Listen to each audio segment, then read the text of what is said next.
Good afternoon, everyone. I welcome you all at Gulf Connect Digital Transformation Virtual Connect. And we are here for the panel discussion 2, which is digital transformation of states for effective governance through emerging technologies. I welcome you all and our esteemed moderator, Nitin, Nagpal, Executive Director, PwC,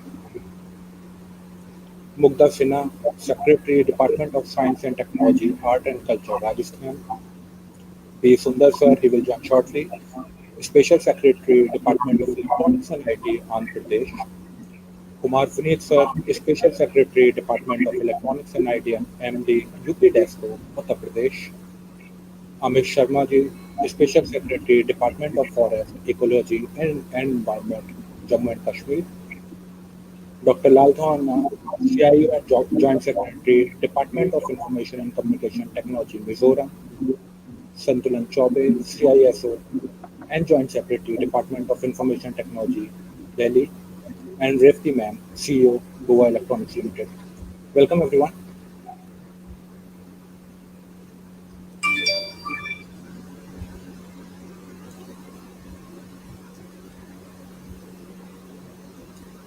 Over to you, Nitin sir. Okay, thank you. Thanks so much, Farhan, for the introduction. So good afternoon to all of you. I'm Nitin Nagpal. I'm an executive director with PwC. I'm hoping that all of you are keeping safe and keeping healthy. Tough times, but we could have met all personally, but this is where we are, and this is way to go probably in the near future as well. So thank you so much for joining. As Farhan already introduced, welcome to this session on a very interesting topic on digital transformation of states for effective governance through emerging technologies. Now, before I, come to the esteemed panel which you just mentioned, I thought, it's best to lay down some kind of data points around the emerging technologies. So, very recently, PwC conducted a global survey of the top CEOs, and it was global, but also they surveyed the Indian CEOs. And staggering, 88% of these Indian CEOs said that they are going to focus a lot on the digitization and the digital transformation of their organization. I'm sure those 12% which are remaining would also jump into the bandwagon. But it's pretty staggering that the mindset of the CEOs is how do we become better and how do we become fit for future kind of organizations. So if you look at sheer numbers, by 2030, the kind of business value these emerging technologies will undertake will lead to around about $9 trillion per annum kind of business value. That's huge. That's huge. Just talking about even developed economies getting to that number. And if I talk about some of the emerging tech per se, like if you talk of the Internet of Things, IoT market, it is slated to grow by a compounded annual growth rate of 23.5%, leading to 1.4 trillion by 2027. If you talk about cybersecurity, again going to go by 10% CAGR. By 2023, it become a $250 billion market. We talk about big data and analytics, business analytics, it will reach about 420 billion by 2027. I've looked at some other numbers also. Some different studies vary these numbers, but the underline is the same. The potential is huge. The demand is huge. Demand is staggering. And if you talk about, this is global, right? So if you talk about India, the story is not any different. The retail sector, the manufacturing sector, service sector, even agriculture, and many others are trying to leverage these technologies. So for India also, it's no different. But if we move a little closer to our topic of today, which is essentially talking about how these are going to be more effective for the government and the state governments, especially.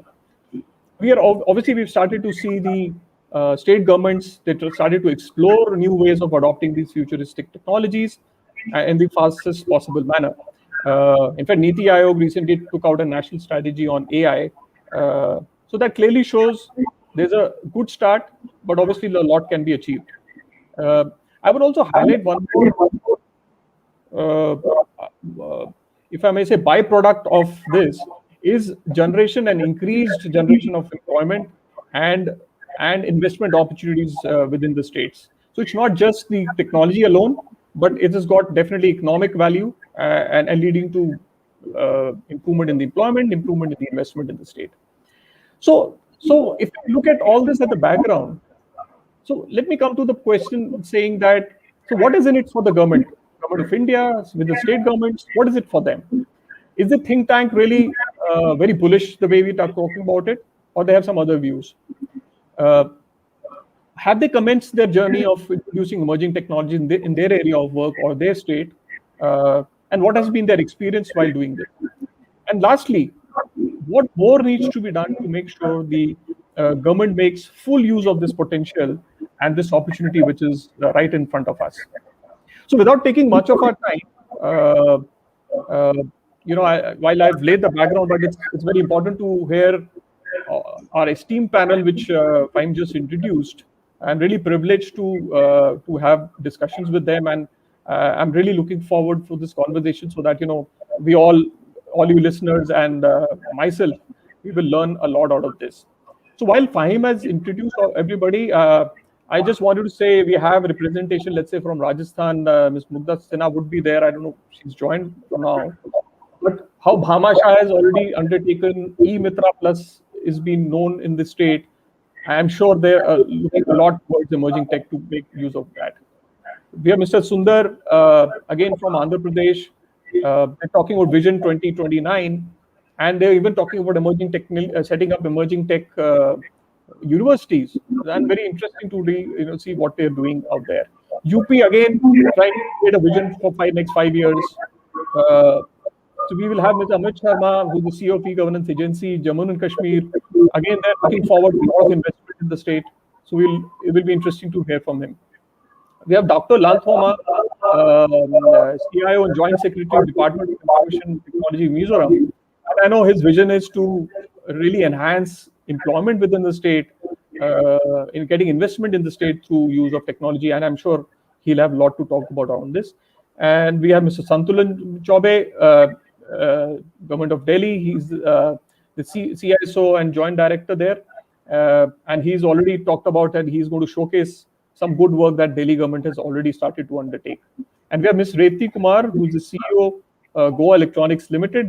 It's a Goa government undertaking, and very interesting to look forward to hear from her their experience in Goa, and I think they've worked in some other states like Karnataka as well. So with that, I will straight away jump into our discussions for the day without taking much time. So my first a question to the esteemed panel member is that while we see what we've just heard, that there is a huge potential to tap these solutions of emerging technologies, but how do they think it's relevant for their states, their area of work? So I will request each one of you to probably just talk about what is their take on this new technology for the state, and we'll probably as we go along, we'll have some more interesting points to discuss. So we can start with Ms. Mughda Sinha, if she's there.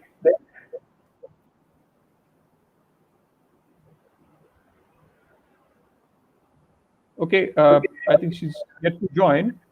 Mr. Sundar is also Mr. Kumar Vineet. I think we will come to you first, if it's okay with you, sir. So we would like to hear your story about Uttar Pradesh and sir, your take on this particular emerging tech for the state. Over to you, sir. Yeah, Nitin, thank you so much for giving me the opportunity to speak on that.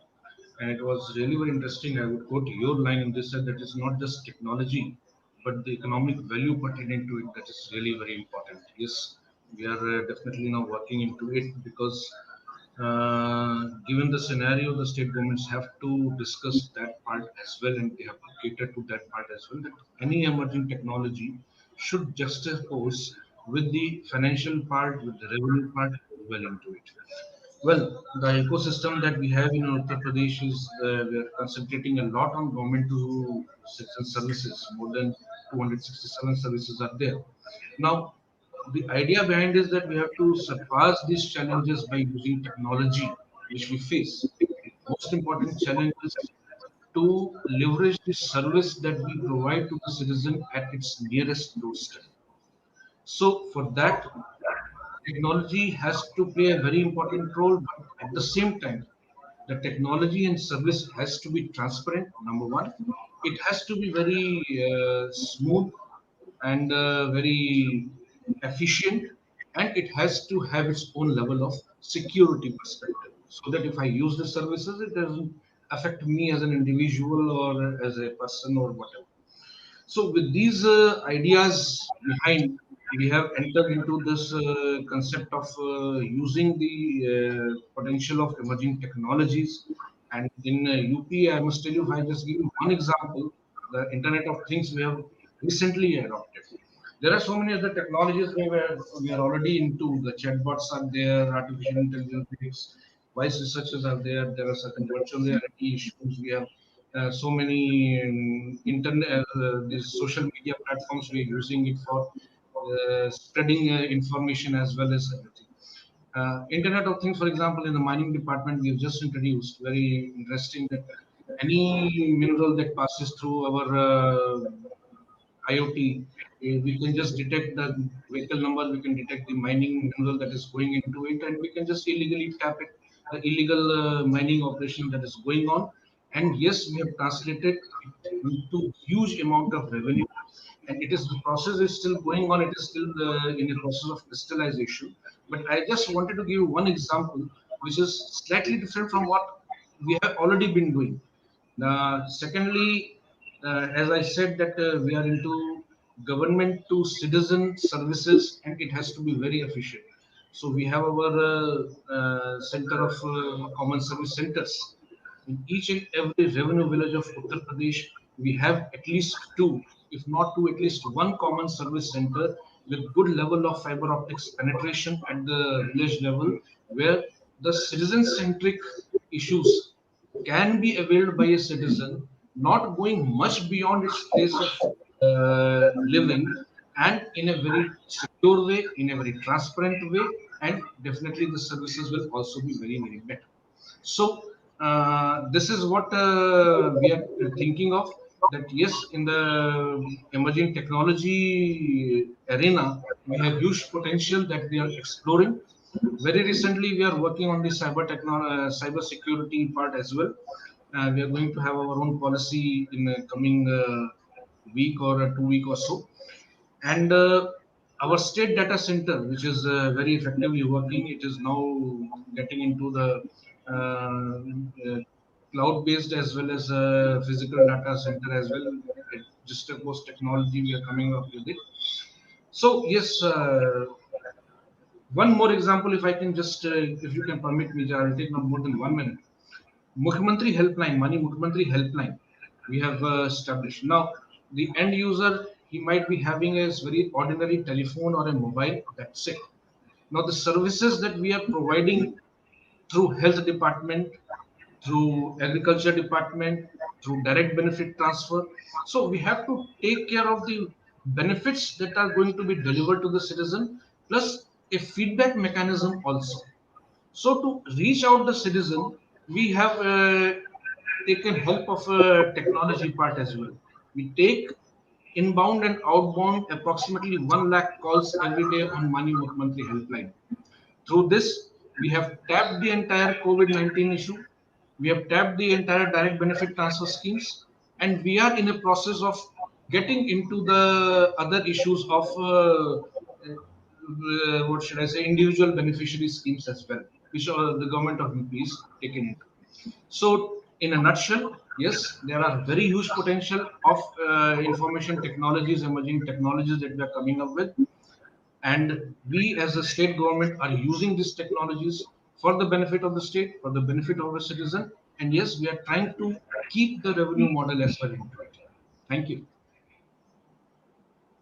Well, thank you so much, sir. I very interesting, the kind of use cases you just mentioned, and we'll probably, if we have time, we'll talk a little bit more around those. But really, really heartening to know that state of UP, how they're trying to leverage this.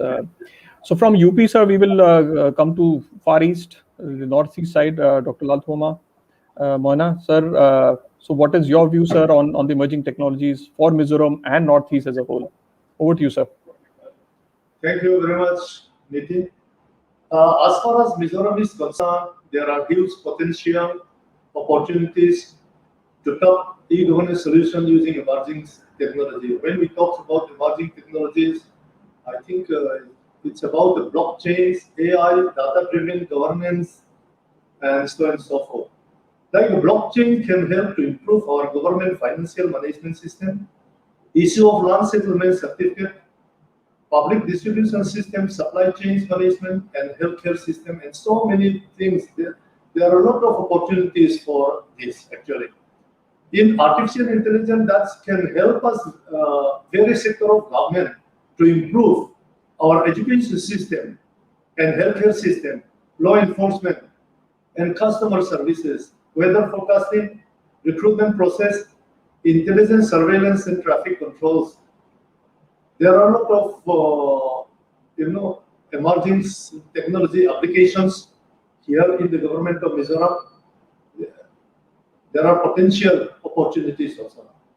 Like data-driven governance, large volume of data is being generated through e-governance application. Thus pave the way for data-driven governance, wherein with the use of Industry 4.0 technologies, we could provide insight and facilitate better decision making. In IoT can also help to improve our e-governance.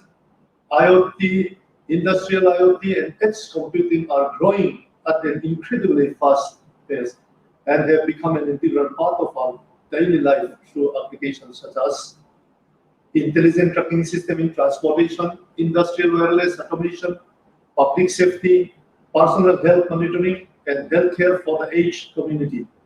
And there are so many applications which can be implemented using emerging technology here in Mizoram.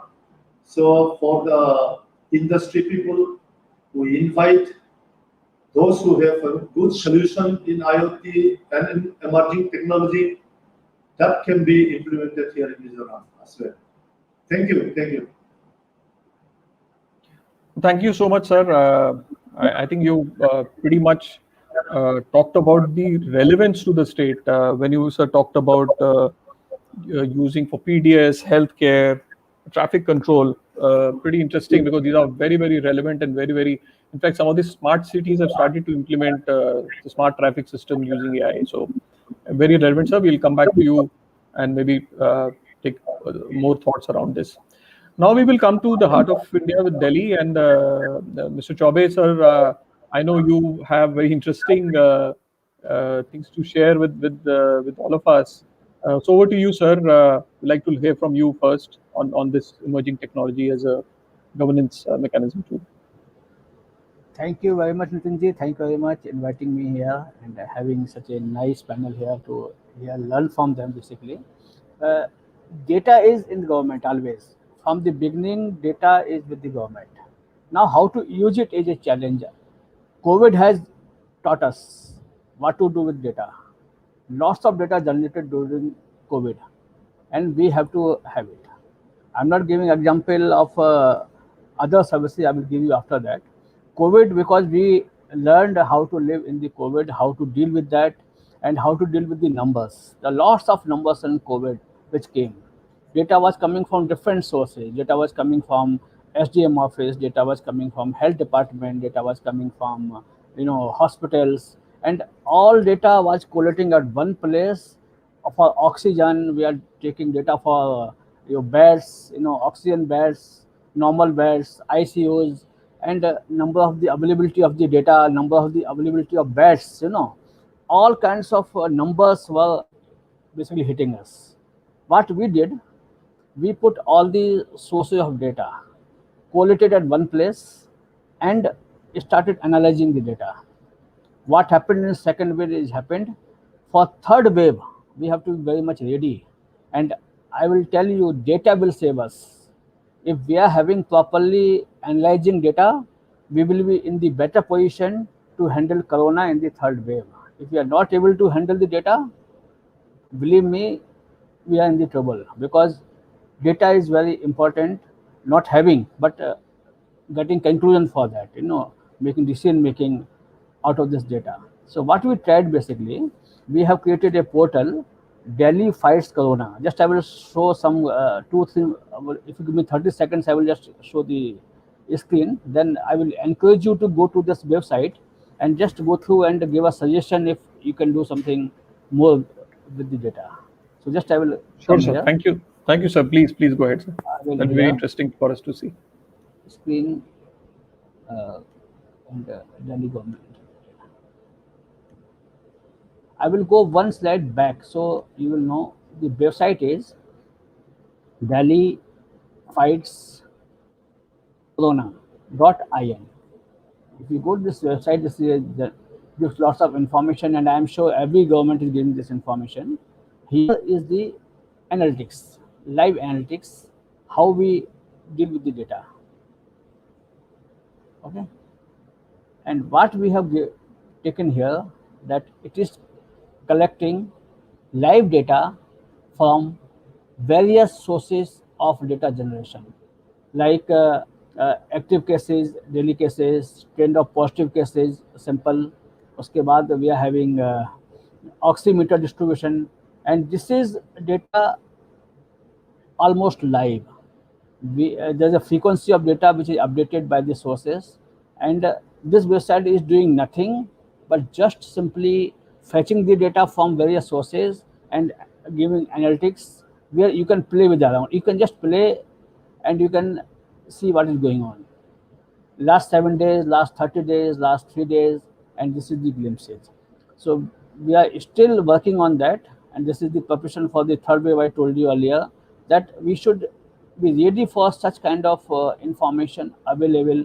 Like here, you will see very interesting heat maps we have prepared on 60 plus age, load by gender, 30 to 60, less than 30, less than 14, So this kind of data we are trying to visualize, so our decision makers have easy time to take a decision. This is just an information system.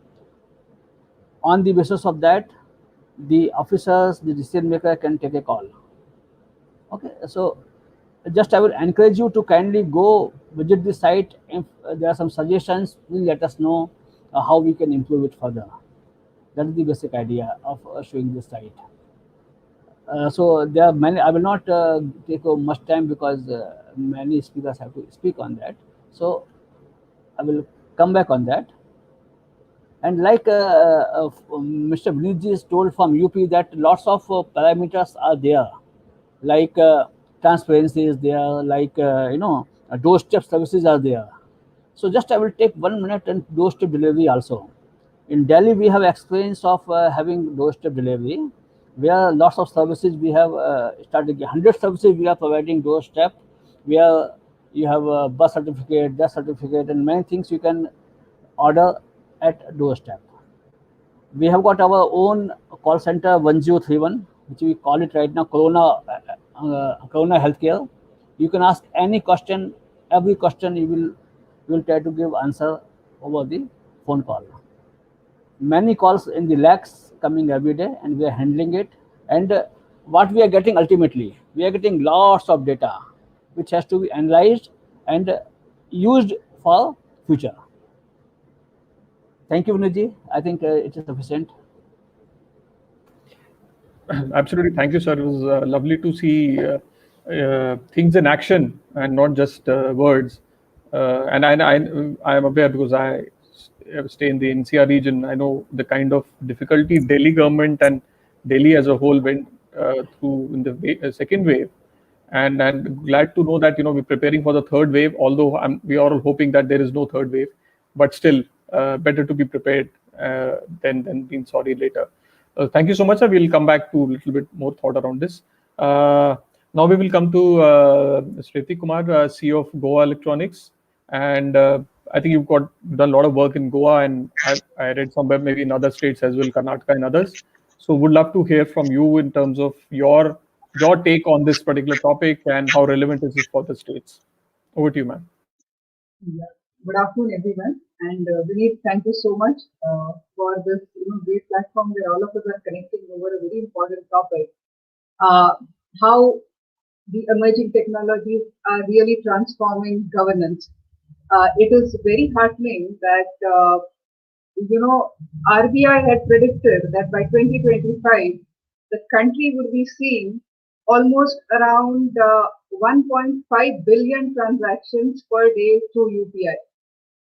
It is very good or very nice to see that already by March 2020 itself, we had touched almost 125 million. So 2025 far away, we have almost crossed 125 million, which is a proof enough.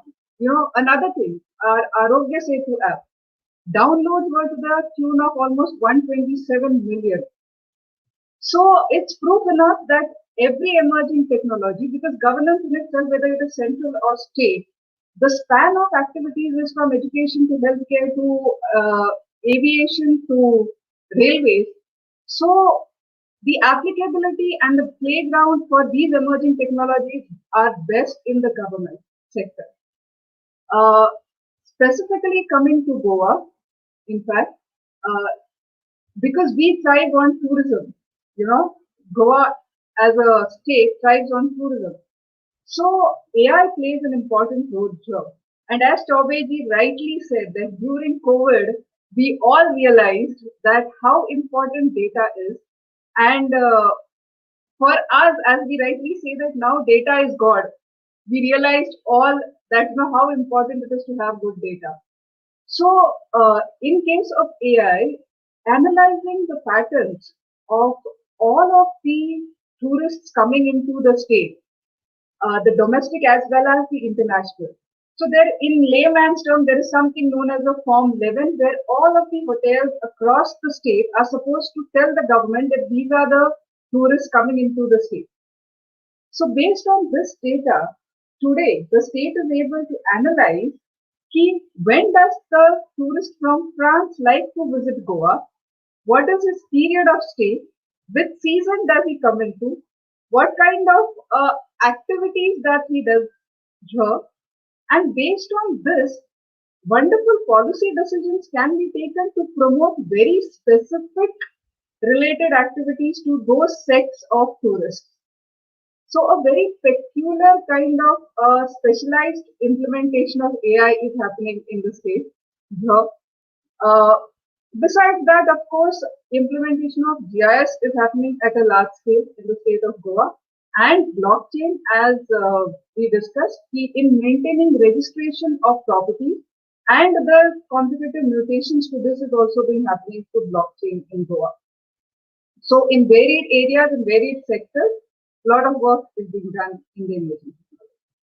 Yes, Nitin. No, thank you. Thank you so much. Very interesting to know. Of course, each state has got its own either set of challenge or the set of vision that they want to undertake for the state. And we all know Goa is all known for tourism. I'm really glad to see that they're using AI to predict and do very specific messages can go to those countries and really increase tourism for the state. And of course, Goa also underwent a huge challenge during the COVID time. So data is king in that sense, and everybody wants the right kind of data. Okay, so we move on. While I don't think any other panel member has joined, so we'll move on to another subject around this. So I think it was glad to see from UP to Mizoram in terms of they think of various use cases. So my next question is around these use cases. If any one of you would want to share your experience of maybe you can take a one use case only either. So if for Goa, if they want to talk about tourism or GIS or any other blockchain. So what really did you do or you plan to do if you've not even undertaken? What you plan to do to ensure at least you start with some of those use cases which are relevant in your area of work. So if I may start with Dr. Lalthlamuanaa, sir, if you can talk about one use case and how it's going to be relevant to your state, and we'll learn from there, sir.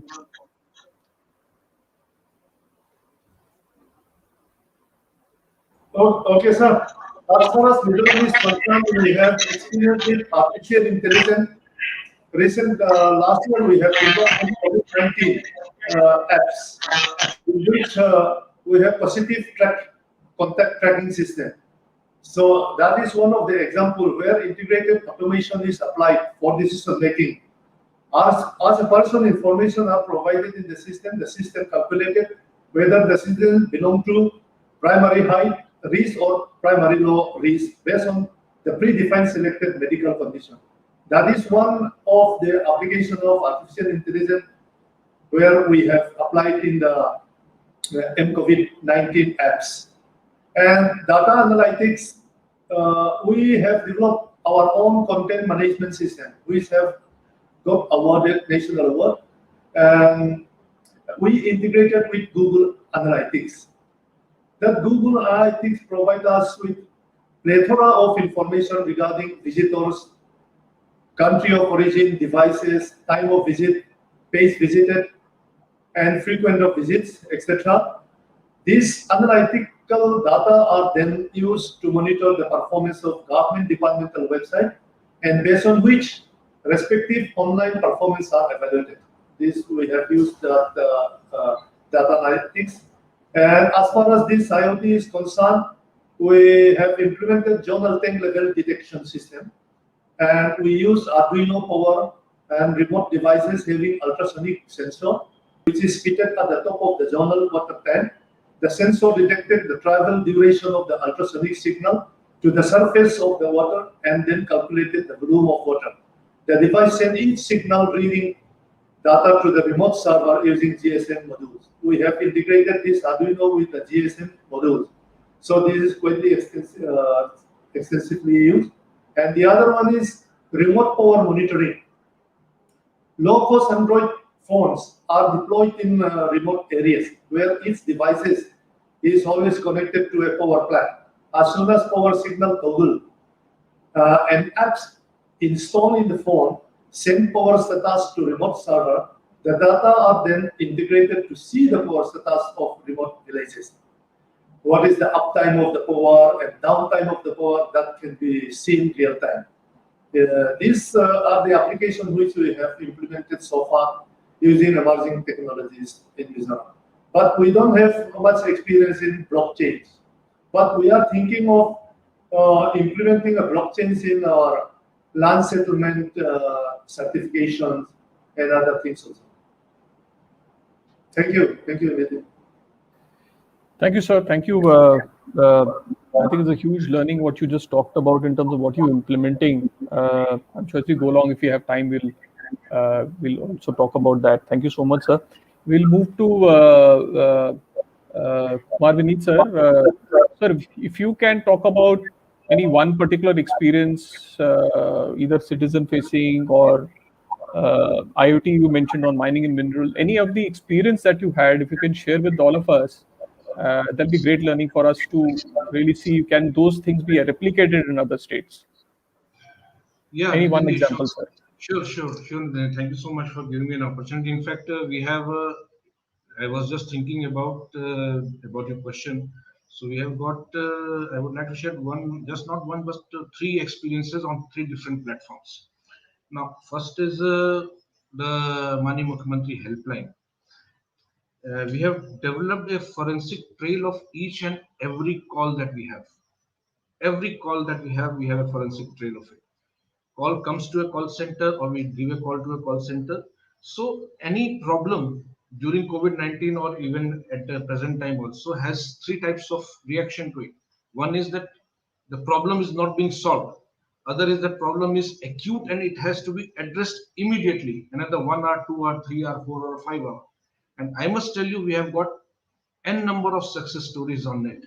People requiring oxygen, people requiring hospitalization, people are not aware of the hospital bed, or they are not aware of the direct benefit transfer, how to avail to it. They don't have food. These are the very peculiar problems we had. We had even more peculiar problem. Like kids are in US, their parents are here, one of them is suffering, one of them. In fact, I would like to discuss a very pathetic case in one of the parents died, and he was not able to come, and the last rites had to be performed. So Such cases and such incidences, each and every one has been kept into a forensic trail. And how we do that? Take a call. We have integrated it into our integrated grievance redressal system, which is an email-based, full strength, full string attached to it. So every incident has to be reported with an action taken on it. There is an integrated command center established at every district. So any incidents which has to be uplifted to a higher level and where immediate action is required, and as well as a feedback has to be taken whether the action was actually delivered or not. So we have a forensic trail for that. So action to be taken in another next hour or 2 hours, action to be taken within 24 hours, or action has to be taken in a stipulated time as per the citizen charter. So we have a perfect trail for each and every incident that we have. And I was really thankful to Mr. Chaubey sir that he has identified that yes, data is gold, as Revati ma'am was also saying that yes, this data is really gold, and we have to utilize it in a better way. We'll be sharing these data that we have been accumulating to other departments as well.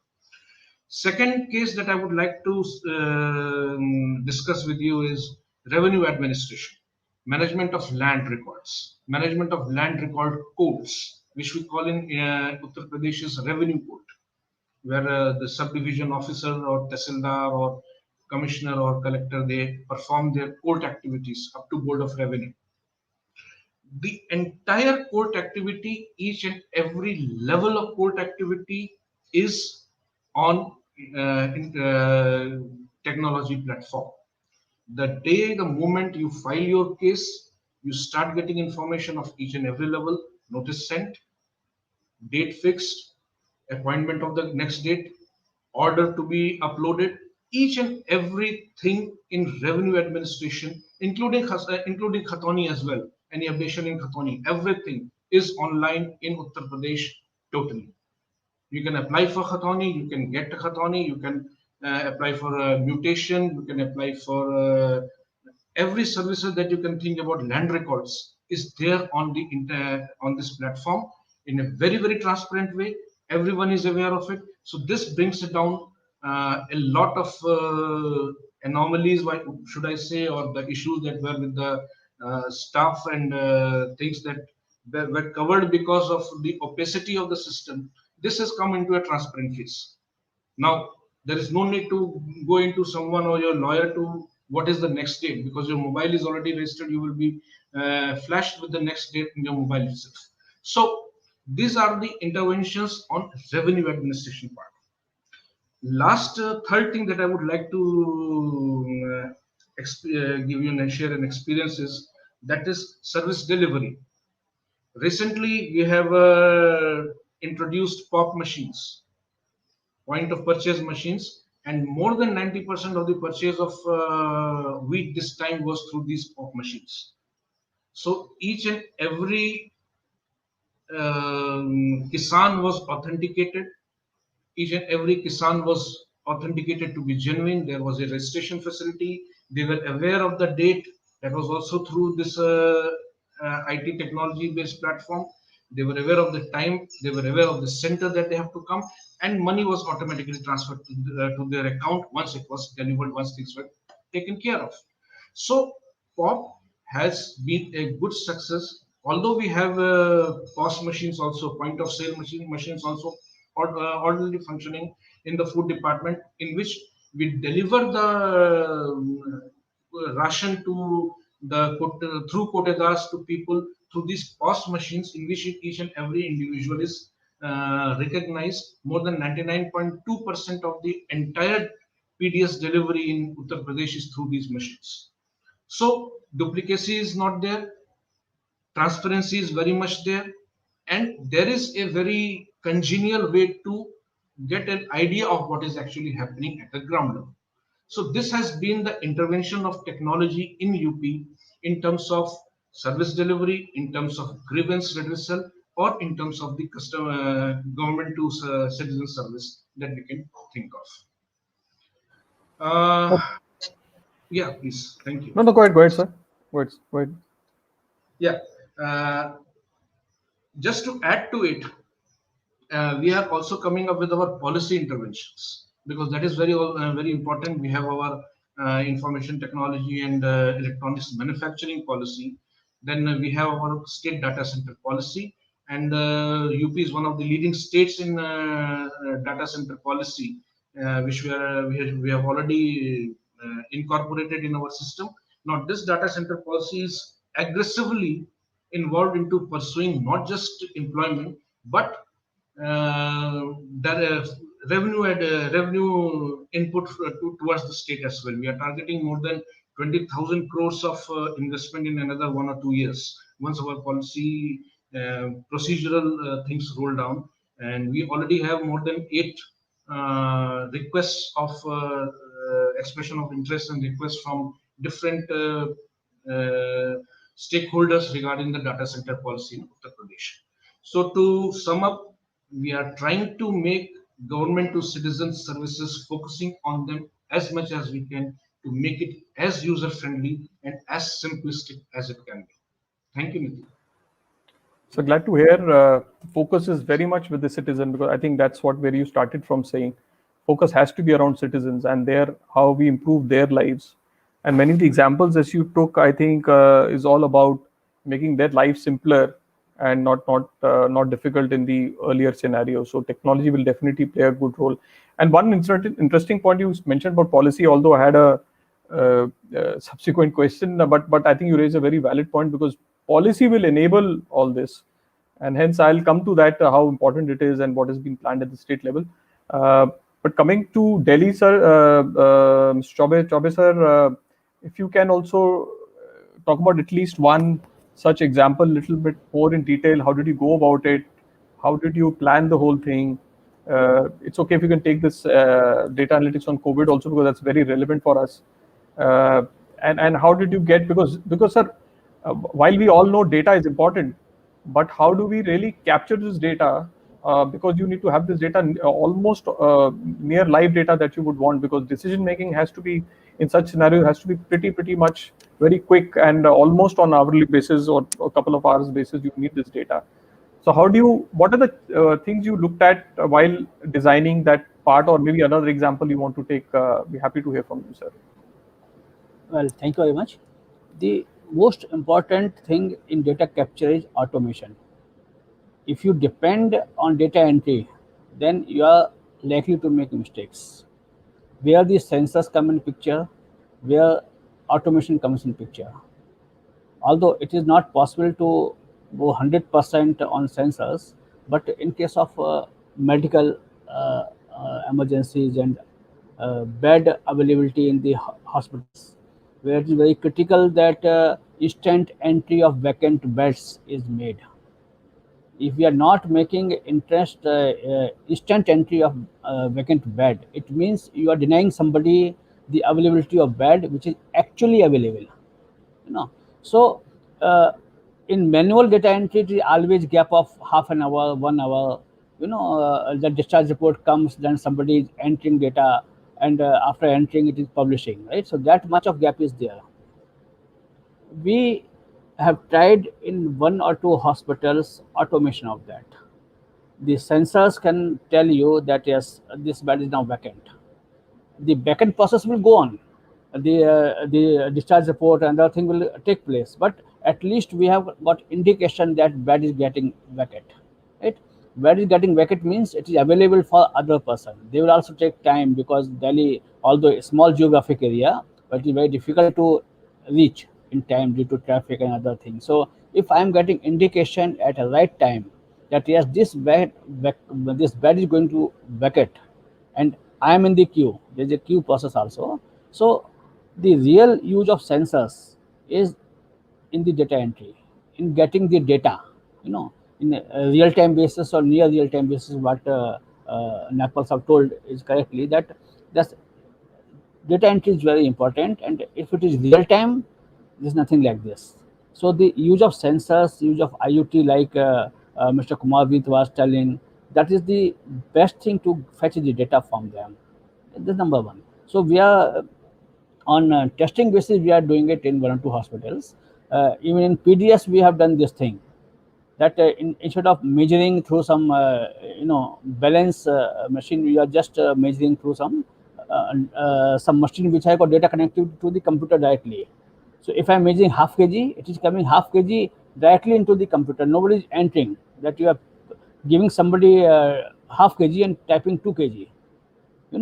So if you are having that machine connected to your PDS system, which we have done in fair price shops in Delhi, that you connect that weighing machine to the system, and the actual measured thing is entered. Although there may be again loopholes what he is measuring there, but actual weight should come there. So manual data entry should be reduced in using what you call it emerging technology. Although I don't believe in emerging technology, this is all proven technology now.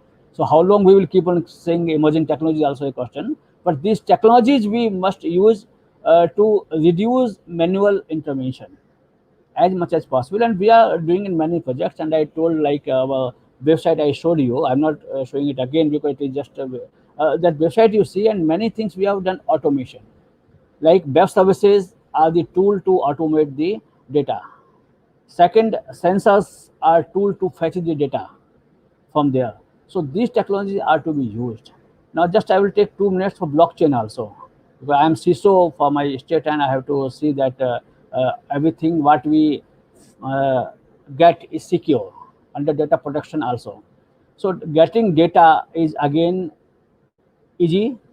Getting accurate data little difficult, but okay, it is also possible.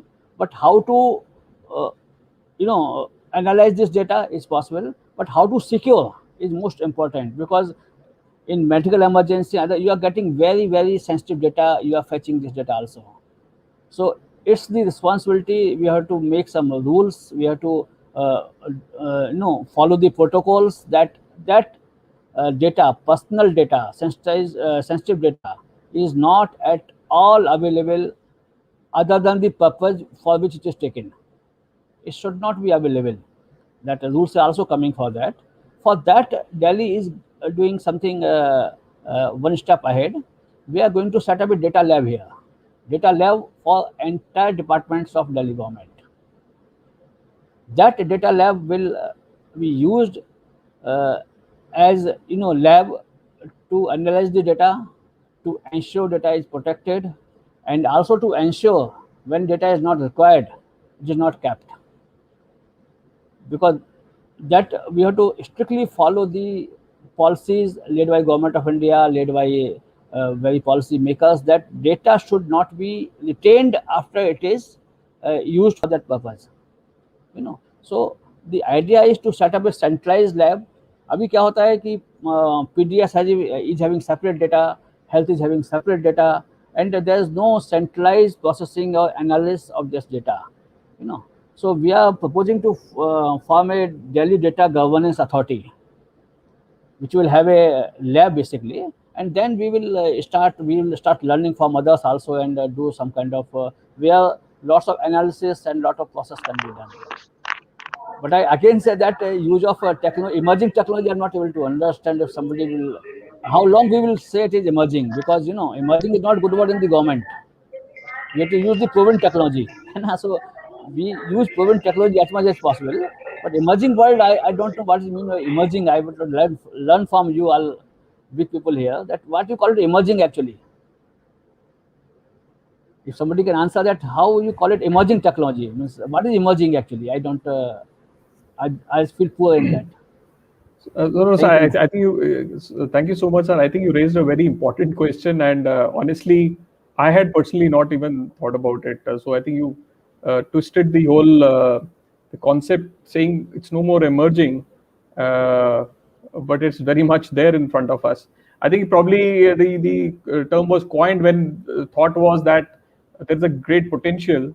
By the way, we still think there's a great potential, because I think globally and India, and certainly the government, we've just touched the tip of the iceberg.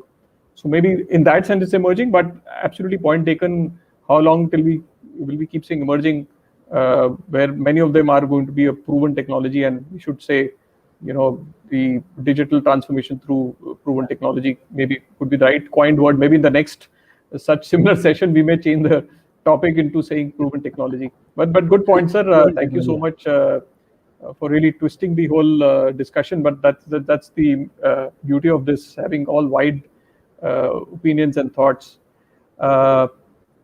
BBC, Mr. Amit Sharma, sir, you've joined. Welcome, sir, CEO of e-governance agency JNK. Sir, welcome. I'll just come to you just after this. I'll just end one of the conversation. I'll come to you immediately after that. So we will left with no actually problem. Goa. In fact, Sir. my apologies to everybody because I was traveling from Srinagar to Jammu, so I'm still at the airport. So kindly Sir, bear no, with me, like. oh, sir, no that. I problem. hope You could join. That itself is, we're really honored. I'll just come to you. I'll just hand over to you in a minute. I No just problem. wanted to go to Goa. If I think tourism is something with ma'am you just talked about. You want to talk a little bit more around that. It's your experience of implementing something like this. And by the way, we have little short time. Got a lot of good discussion. If you also want to talk about some of the impediments or some accelerators that you think government should undertake to ensure the end objective that is met. So do you see any challenge while implementing, and something the government should look at? Policy, as Chaubey sir said, policy, intervention, governance is another important area. So would like to hear from you. Then I will go to Sharma sir. Over to you, ma'am. Yeah, Nitin. Basically, when we talk about specifically Goa interventions, as Vineet Kumar sir rightly said, now the focus, or rather for the last 1 decade, the focus of every one of us has been on how to bring about transparency in the services being delivered to the citizens. It is all revolving around the citizens for the last 1 decade almost. So, just a small but a very important transformation that Goa as a state has taken up, and I'm sure the same line, if all other states also go, it will be very helpful. That's why I'm getting up this in the discussion. That we all have worked towards no visit of the citizens to the offices, government, and thereby bringing the services onto a web portal. Almost all of the states have done this. In Goa also, we have come up with a service delivery gateway where we have 180 services of the government on a single platform for the citizen. Now, one step forward to this, what Goa is actually working towards is a no visit to a no document scenario. That is, we have developed a complete repository and a framework of documents issued by the government, of course linking it to the DigiLocker and to the Aadhaar, and in such mechanism that when a particular applicant applies for a service, if the output is provided by another department, then that particular service is not requested as a document from the applicant. So this whole context and this whole IT intervention is typically, as Kumar sir rightly said, with the focus that the citizens should be, helped and made services which are at the large helping him or her. Tourism sector I have already spoken about, Vineet. Coming down to the major accelerators in this domain, of course, as Chaubey rightly said, that right policies in terms of participative policies, where you allow the private sector, the industries, the institutes, and the NGOs to collaborate with the government so that every application of software or any technological intervention that comes out there is a participative output of the society and of the citizens put together. But as he rightly said, there has to be proper and logical thinking about the data sharing and analysis policy. Because everywhere there is going to be a trade-off. Today, even in China, when they are trading off for their information through the apps and all, every citizen there knows that their personal information will be used by the agency. So this trade-off has to somewhere be balanced accurately, and then policies have to be put in place. And impediments, I will not call it impediment, but I think another focus area has to be that when we implement initiatives in any state or central government, The focus has to be on good solutions rather than good products. We have to shift from the paradigm of a good AI product or a good, blockchain product to what is very relevant to the problem solutions to hand in the governance, which is very peculiar. So I think this is all to sum up from our end. Yes. Yeah, well, ma'am, thanks so much. Very interesting on the policy side, on focusing on citizen centricity, uh, and policy also. You said participated policy. I think absolutely understand, because I think the data policy also the government of India is trying to finalize. Of course, there is in a draft stage, but I think a lot of consultations and discussions have happened, and that makes the policy much more richer and much more relevant for the stakeholders. Thank you so much, ma'am. Sharma sir, we will come to you. Thanks so much for joining. Actually, floor is all open for you because we've discussed a lot of things. But I would, sir, maybe request if you can talk about what could be your vision for J&K. I know J&K is trying to do a lot of things, and rightly so, a lot of investments trying to being planned. So, what is your takes on the emerging tech and technology digital transformation for the states? What is your vision around it, and what are you really planning to do around it, or what more needs to be done to make sure you make use of full potential of the emerging technology, sir? First of all, again, I would say warm hello to all my co-panelists. And just to share that I just took over as CEO JNK Governance Agency. Before this, I was handling other portfolio. I was Special Secretary, Department of Forest, Ecology, Environment. But then, yes, a lot of our co-panelists have been meeting, and I know we have been meeting in different conferences, whether smart city or e-gov related, and different times we have even spoken together also. That's what I can recall. Uh, so here I would like to say, like, finally I have landed up in my domain. Like, I always wanted to contribute in the e-gov sector, and I believe there are hundreds of things which are still waiting in the UT of JK, in which we can actually intervene and create a niche. Like, just to share, because I still have to take the review where these things have reached. First of all, a good startup has happened in the sense, like, government services and government offices were not working on e mode. So let me share to start with, like, we are already shifted our base to e-office working in both the secretariats. Let me tell you, we have a unique situation there. We have two secretariats working parallelly in Jammu and Kashmir. One in Jammu and one in Kashmir.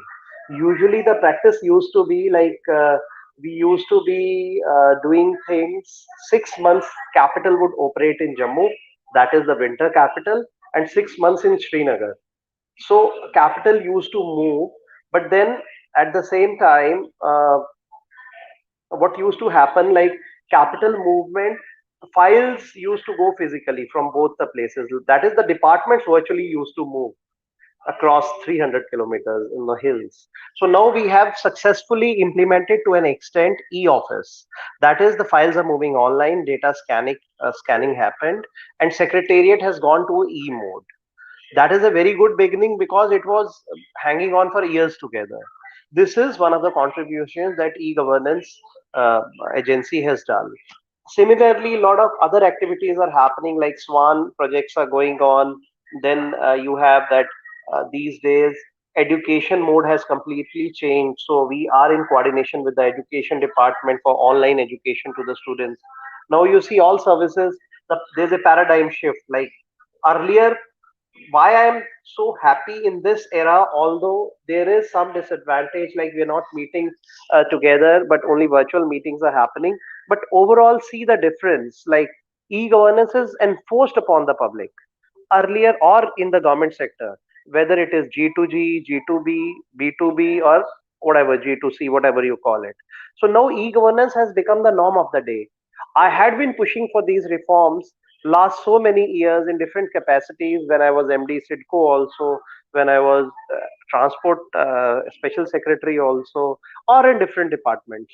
But things were happening at snail's pace. Now things have got expedited. Even in courts, we are finding very good solutions, like e-courts have come up very well. People are getting a lot of relief that way. So it is by sheer dint of unfortunate thing, which is corona, but then this thing has come up so very well.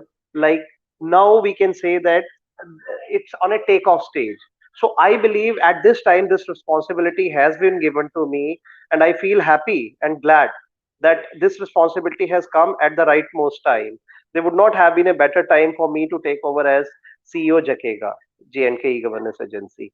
So let me just see and understand in the upcoming times like how best we can do, and I would love that JNK Governance Agency goes into a very good motion with whatever expertise I have, whatever knowledge I have, and we can start contributing in a much better manner, because I think we still have a long way to go. So far as JK is concerned, although projects are going on and in different sectors, you see, we believe that uh, every state, every UT is trying best possible to implement e-gov reforms for years together.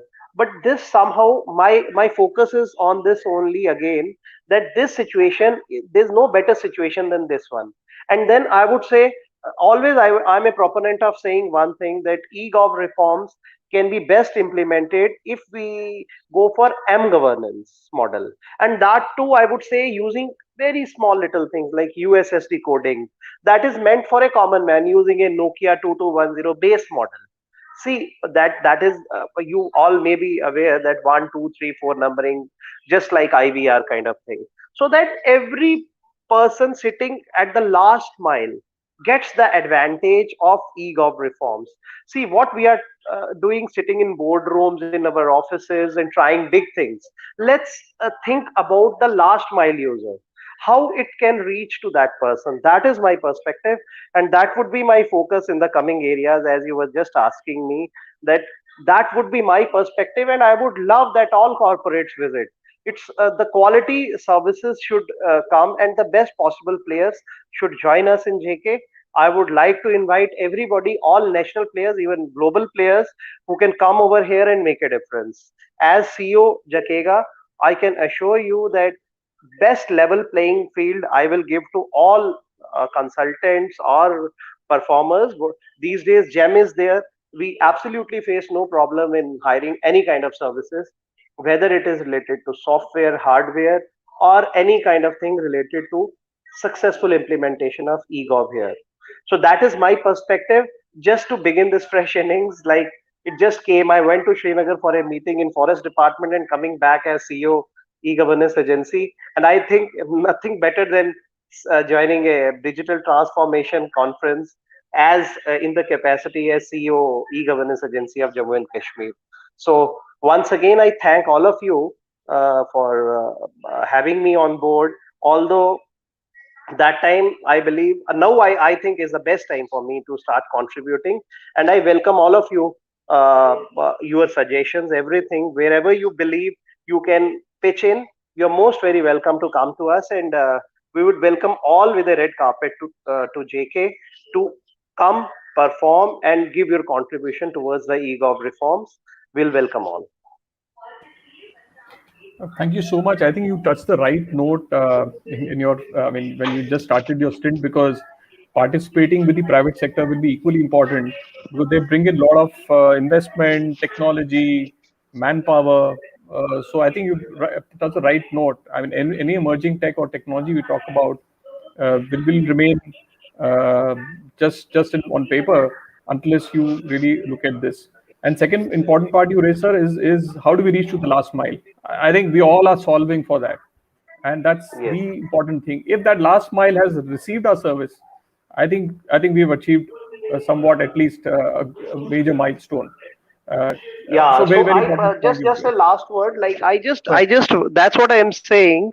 So let's start working. Every person, everybody who is related to the field, we must think about the last mile user, because that is where it makes a difference. And especially, I would say, when you make plans, any consultancy, anybody who is working in this arena, or field, they should think about the last mile users. You give us wonderful solutions. You provide us very good, picture how to go about, and we get very good, when we see papers, when we see your offers, or when we go through RFP or something, that's good. But just because my focus as CEO JakeGA would be definitely to think about the last mile user, because that's the pain area. And no better time than these unfortunate, I would say, ongoing corona times, because this time there's a compulsion upon everybody. I'm sure all my colleagues sitting here from different UTs and states, they are pushing hard for it, and we have no choice. Human interface has to be, I'm telling you, this example of JK e-office implementation in the civil secretariats, it has off-burdened us. Taking those files in those big trucks and all that. Imagine going through the risky terrain between Jammu to Srinagar. How much risky is it? We used to joke around. Once a truck falls into River Chenab, which is flowing alongside, a department will go off.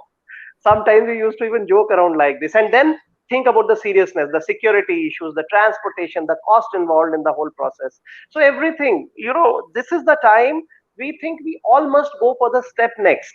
Next 6 months are very crucial. Whether corona next third wave comes or not, we must push things up to the level that minimal or nil interhuman face is required. A certificate getting, whatever, e-services, me services, this is the best time to implement them. And I assure you once again from this platform that I will try whatever best possible I can do in JK, and we all will work towards it. And I expect that total cooperation will flow from all of you, all players, whether national or global, towards us, and Sure, we sir. do it. Thank you. Sure, sir. Your words are absolutely reassuring for many of who are listening to us, and many of us will definitely take advantage of that thought process. So with that, we're almost coming to closure. Unfortunately, we had so much to talk about, but time is always less. But of course, we can talk about it. But idea is to obviously try to implement. So anybody wants to, maybe it's an open thing, not to anybody specific. Anybody wants to just maybe say last few words, maybe half a minute if you can take, sir. Then I will try to wrap it up within a minute or so. Maybe half a minute. Sorry, but we're running short of time, sir. Just Anyone? Yes, sir. taking Chaubey, sir. lead from Mr. Sharma ji, just taking lead from Sharma ji, I would like to thank all our private sector players who helped Delhi in getting the work done, because RFP takes lots of time, everybody understands. But I'm grateful to all private players, they come along and they help us like anything on pro bono basis. So that is my thanks. Just I got idea from Mr. Sharmaji only to thank everybody who came Delhi and gave us a very good support in getting data cleaning and everything in the data. Thank you very much. Thank you so much, sir. Anybody else? Maybe some last half a minute, few words. Again, my last Yeah, word. Sorry, Sir, you can sir. say, but just my last word to everybody, since I joined late, so I'm taking some advantage No of problem, just sir. I think. highest possible time for all of us. We all must come, and my invite to you. I was empaneled as Special Secretary Forest, but actually now I'm talking in the capacity as CEO e-governance agency. So this is something wonderful which has happened of late. So from me, it's a direct invite to all corporate friends, everybody out there, even other UT governments from where we can replicate good practice models. Like, you please guide us, you help us, and I would welcome everybody to come and join us in this I think we're not I've able taken this to. advantage from Yeah, all of yeah. you speaking here. Sure, absolutely. Thank you so much for your guidance. So, sir, Kumar, sir, you were wanted to have a word or two. yeah. I just wanted to add. Actually, I was Chaubey, I was just saying that DelhiFightsCorona.in website as well. It's really a wonderful website.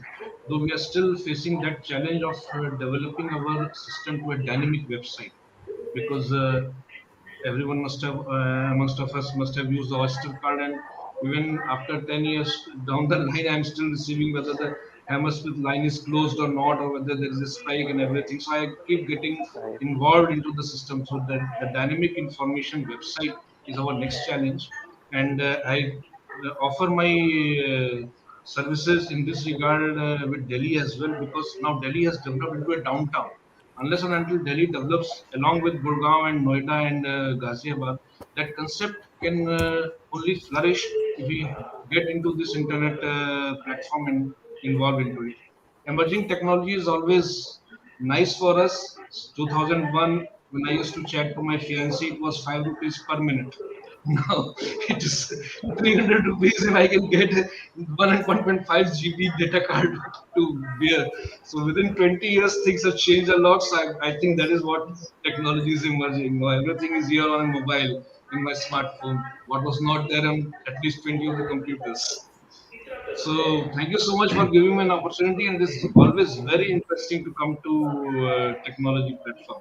Sure, Thank sure. you. Thank you so much, sir. Dr. Lalthamana, if you want to, Mona sir, if you want to give some last half a minute, few seconds. Sorry, I'm rushing because we almost past time. If you have any last few words. I don't have much things to say, sir. As far as this accelerating implementation of emerging technology, I think there should be some political commitment in the state. First of all, Okay. that is first and foremost important thing. And the other one is e-champion in all the departments. Otherwise, it is very difficult to implement as far as we have experience in the Sure. state for implementation of e-governance in most of the places. Though we have very good solution, but there is no, e-champion in the department is very difficult. We have faced a lot of hardship, and so political commitment is one of the most important. And policy making, then that will follow policy making, and then regulatory. That is very important. So, Sure, sir. very much things to say. Thank you so much for inviting me into this. Also. Thank you, Nitin. No, thank you so much, sir. As I promised, I will come and meet you as well.